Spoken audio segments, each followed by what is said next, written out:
escriptors i escriptores, després de la petita pausa de la setmana passada, reprenem la temporada amb una llegenda ubicada a Sant Miquel del Fai. Crida 189.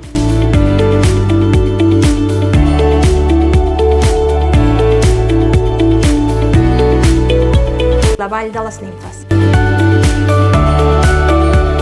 A la frondosa vall del Tenes, entre roques mil·lenàries i salts d'aigua de més de 100 metres, s'erigeix l'abadia de Sant Miquel del Fai. Fai equival a fol en l'antiga llengua celta i significa salt d'aigua. De ben segur, el nom del lloc fa referència a la cascada que hi ha en aquest meravellós espai natural.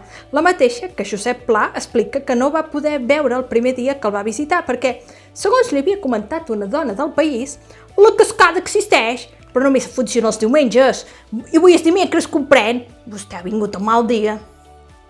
La tradició, però, diu que en aquelles muntanyes hi creixien uns espessos boscos de faigs, dels quals va prendre nom el santuari.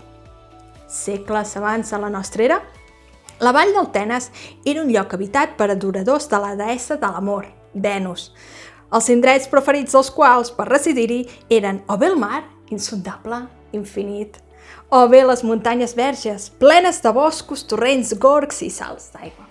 Així doncs, l'entorn dels cingles de Bertí era un emplaçament ideal per a aquests adoradors de la deessa, de manera que era habitual veure córrer per aquestes contrades homes i dones nus, fades i nimfes, tots embriagats de l'amor insuflat per Venus. A la vall de Sant Miquel hi havia un bosc molt formós amb un faig molt gran, anomenat el Rei dels Faigs. Un dia, el propietari del bosc encarregà uns llenyataires que tallessin tots els arbres. Els llenyataires arribaren a la vall de Sant Miquel i s'instal·laren en cabanes de troncs que construïren. Ja de nit, i cansat de tot el dia, el cap de colla s'assegué a contemplar el bell paisatge des del portal de la cabana. El cant d'un gall, d'una masia llunyana, anuncià la mitjanit i, en aquell precís moment, presencià una llum verda que pregué a la cascada de Sant Miquel, des d'on una vella dama descendí fins al fons de la vall i parà a guaitar el llenyataire. Tot seguit, una llum groga per aquell mateix lloc i una segona dama descendí al mateix tram per a reunir-se amb la primera. Seguidament, en baixà una tercera, anunciada amb una llum vermella, i donà pas a una quarta dama, més jove i encara més bonica que la resta, la presència de la qual irradià una resplendor de color safir embriagadora.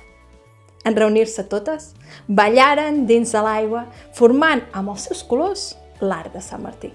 Juntes baixaren una mica més, fins al Rei dels Faigs, el qual besaren i feren signes de veneració mentre jugaven a projectar les seves llums, aconseguint reflexes màgics amb les gotes d'aigua. El llenyataire acabà dormint-se i, l'endemà, no sabia què havia estat de les dames. Encuriosit, la nit següent, esperà que fos mitjanit per si tornaven a aparèixer. De nou, presencià com les nimfes s'apropaven a ballar al mateix punt de la riera. Però tot d'una, una d'elles feu un crit i els seus ulls començaren a omplir-se de llàgrimes. El llenyataire entengué que el que la feia plorar era presenciar els faigs abatuts a cops de destral que justament jeien envoltant el Rei dels Faigs.